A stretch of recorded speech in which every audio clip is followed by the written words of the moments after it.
Hi. Is the State Department currently preparing to engage with the Biden transition team? And if not, at what point does a delay hamper a smooth transition or pose a risk to national security? There will be a smooth transition to a second Trump administration. All right? We're ready.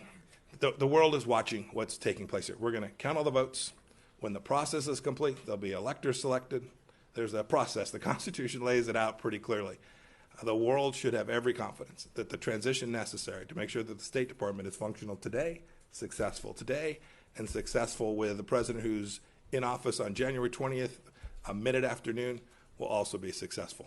I went through a transition on the front, and I've been on the other side of this. I'm very confident that we will do all the things that are necessary to make sure that the government, the United States government, will continue to perform its national security function as we go forward. So you believe there's widespread voter fraud, that the reports that we're getting from Pennsylvania, from Michigan, showing vote totals in massive leads or significant leads with 99% reporting are going to be overturned, and that the United States failed to conduct a fraudulent free election? Rich, I'm the Secretary of State. I'm getting calls from all across the world. These people are watching our election. They understand that we have a legal process. They understand that this takes time. Right? It took us 37 plus days in an election back in 2000. We conducted a successful transition then. I'm very confident that we will count, and we must count every legal vote. We must make sure that any vote that wasn't lawful ought not be counted. That dilutes your vote if it's done improperly. Got to get that right. When we get it right, we'll get it right. We're in good shape. Should foreign leaders not be calling We're in good shape. President-elect Biden? Who's next? Yeah. I want to ask you. I can barely hear you, ma'am. I'm sorry. Yeah. Heba Nasser, Al-Sharq News. I want to ask about the sanctions against Gibran Bassil in Lebanon. We know that, we heard that this was on the making for some time, but I want to ask about the timing. Are you, were you doing this to make a new stage for the new administration?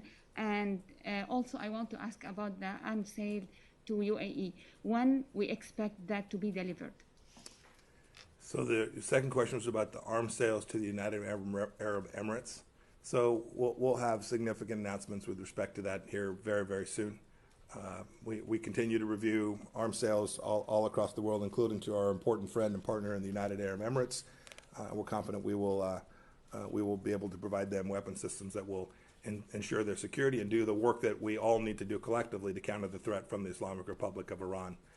Did you ask about Iranian sanctions earlier and the impact of those? No, the sanctions against Gibran Bassil in Lebanon. Are you setting Yes. a new stage for the new administration? I want to ask about the timing, that's it. Yeah. So I'll answer that question more broadly. No, the sanctions we put in place are because they're right and proper and will deliver good outcomes for the people in the country in which we sanction their leaders who are corrupt. That certainly holds true for Gibran Bassil. Right? This was someone who was deeply connected to a foreign terrorist organization, Hezbollah. We've now sanctioned him. The Lebanese people don't want to have anything to do with that. They want an independent nation. They want a sovereign country. They don't want the political elites that have been corrupted through the system that was put in place and permitted them to loot and rob their country. They want freedom. They want prosperity. They want jobs. Those are the things we want. The sanctions that we put in place against the former minister are appropriate and useful towards getting us closer to that one day where the Lebanese people can have what it is they so richly deserve. Are we expecting a new Next, sanctions? Christina? Thank you, Mr. Secretary. Hi, Christina. Hi, how are you? Good. Good, good.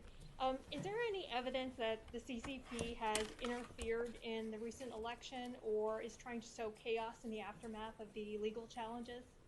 Was the question about Russia? I'm sorry, CCP or any Any foreign interference. Yeah. So I'm gonna leave that question to the Department of Homeland Security and to the Justice Department, the folks who deal with that. But as I think we all said prior to the election, we did an enormous amount of work to reduce the risk that they would have the capacity to have a significant capability to interfere in the elections themselves. And I'll leave the details of what they have determined so far about that for them to announce. Go ahead, I'll take one more. Hello. Hi. Hello, Secretary. You said when the process is completed. So when are you? Yeah, this is the third question. Just, ma'am, if you would. I came out here today and talked about important foreign policy issues. This is now the Sir, third this is question. the most important thing that's happening in this country right now. I'm wondering Yes, what kind ma'am. of Go ahead and guidance- ask your question. I'll give my answer. What kind of guidance are you giving to American diplomats on how to characterize the results of the presidential election?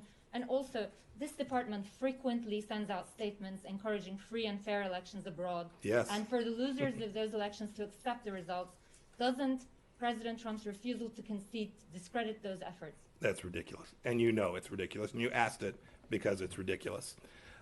Look, you asked the question. Yes, ma'am. You asked the question. If you will permit me to answer it. You asked a question that is ridiculous. This department cares deeply to make sure that elections around the world are safe and secure and free and fair. And my officers risk their lives to ensure that that happens. They work diligently on that. We often encounter situations where it's not clear about a particular election. We work to uncover facts. We work to do discovery to learn whether, in fact, the outcome, the decision that was made reflected the will of the people. That's our responsibility. It's what we try to do along with partners all across the world, along with OSCE inspectors, to make sure that those elections were free and fair. We want every one of those votes to be counted in the same way that we have every expectation that every vote here in the United States will be counted too. It is totally appropriate. The United States has an election system that is laid out deeply in our Constitution, and we're going to make sure that we get that right. And we have, all of you have, and should be committed to making sure that that happens. I think every one of you wants that same outcome. You want every vote to be counted.